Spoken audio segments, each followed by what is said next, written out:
Hai, saya Emory dan hari ini saya berada di Kampung Tanam Dalat, Sarawak, di mana tempat yang masih kekal memelihara tradisi pembuatan sagu oleh masyarakat Melanau.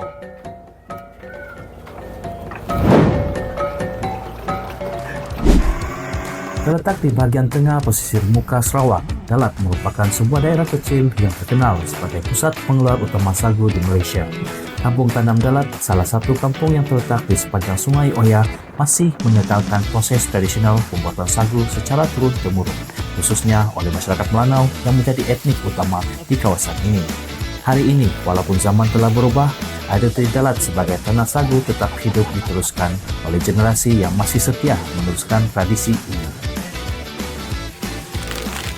Oke, dengan itu, jom ikuti kami langkah Borneo untuk mengenali warisan unik orang Melanau. Jom!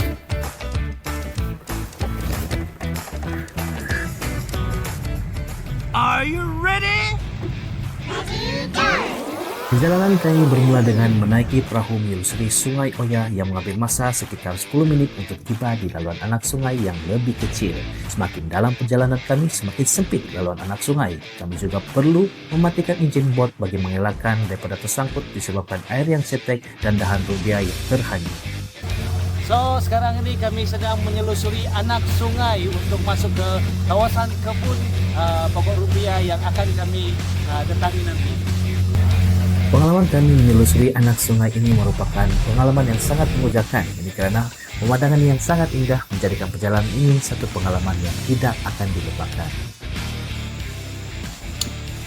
So, akhirnya kita sudah tiba di destinasi.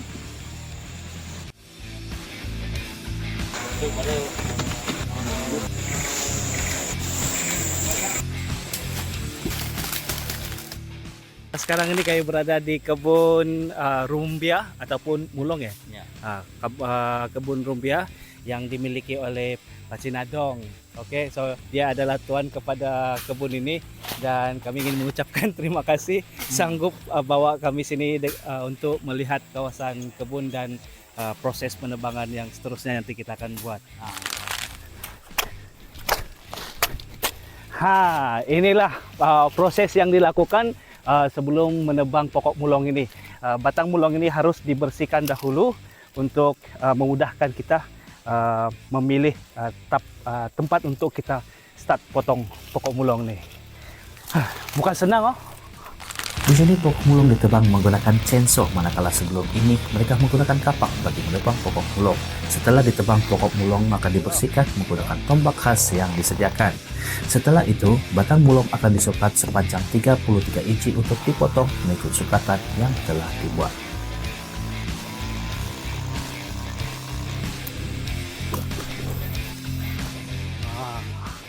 Sudah keluar. Ini adalah proses di mana kita akan menebuk lubang untuk dipasangkan tali apabila kita sudah sampai di sungai nanti.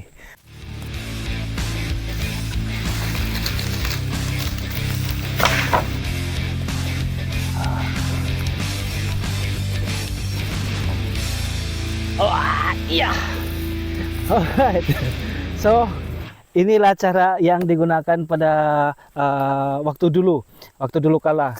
Diorang akan surung batang nih sampai ke sungai.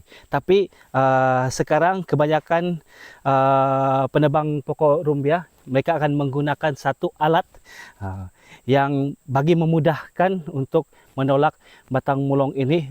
Nama dia adalah dayung. Seperti yang kita lihat, dayung dipasang di tepi batang mulong yang telah dipotong dan kemudian batang mulong ditolak sampai ke tebing sungai sebelum ditolak masuk ke dalam sungai dan diikat bersama.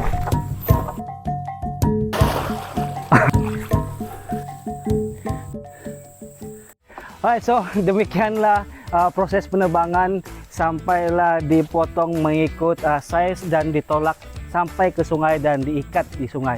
Kemudian nanti apabila mereka sudah mengumpulkan banyak batang sagu, kemudian akan ditunda ke sungai. So dengan itu kita sambung ke cerita yang seterusnya. Jom. Disinilah letaknya kilang Song Neng Sagu Industri Sendirian Berhad, salah satu pengeluar tepung sagu utama di daerah Dalat. Proses di dalam kilang ini dijalankan secara modern, daripada pemarutan batang rumbia, pengistrakan kanji sehinggalah ke proses pengeringan dan pembungkusan.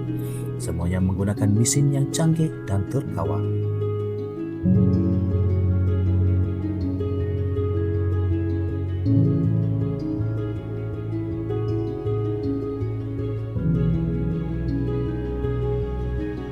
Berbeda pula dengan cara tradisional yang masih diamalkan di kampung Telian Ulu, di mana masyarakat tempatan menggunakan mesin pemarut untuk memproses sagu secara manual dan menggunakan tenaga tangan, alatan kayu, dan aliran sungai sebagai sebahagian daripada proses pemendapan kanji.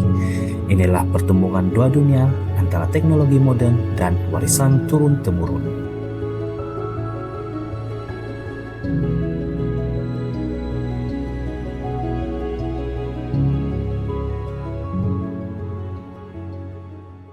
Pada pagi hari ini kami berada di sekali lagi di Kampung Tanam.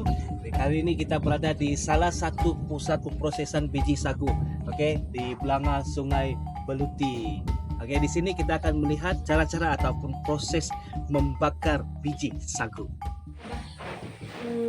Setelah bahan-bahan adonan yang diayak di dalam takung, adonan tersebut digelek menggunakan gah, yaitu sejenis alat khas yang dianyam menggunakan daun pokok nipah. Adonan sagu yang digelek tadi diulang dan dimasukkan semula di dalam takung bagi mendapatkan bentuk bulat yang sekata. Proses pembakaran dimulakan dengan memanaskan belangah yang diperbuat daripada tanah liat sepenuhnya sehingga belangah mencapai suhu yang dikehendaki. Kemudian biji sagu diletakkan di atas belangah dan dibakar sehingga rangup dan sedap untuk dimakan. Apabila biji sagu yang siap dibakar dimasukkan ke dalam tin untuk melengkapkan kerangupan biji sagu tersebut.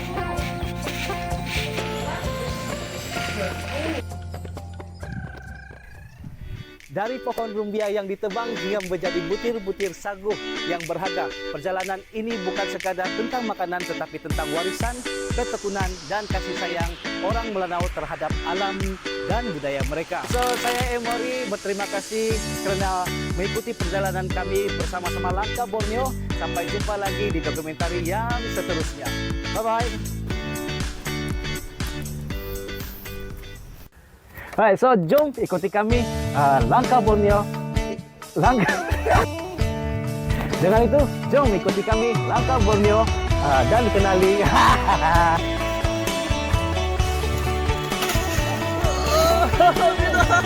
Lagi kau.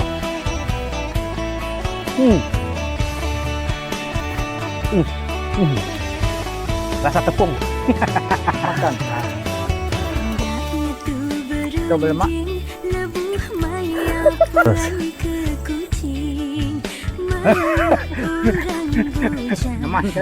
Oke, so pagi. Oke, so dengan itu hari ini selesailah perjalanan kita. Dari Tanam dan Kampung di Kampung Tanam dan Kampung Dalat. Ulang. Dari pohon dalam perjalanan kami ini bersama terima kasih kepada pengikut. Action.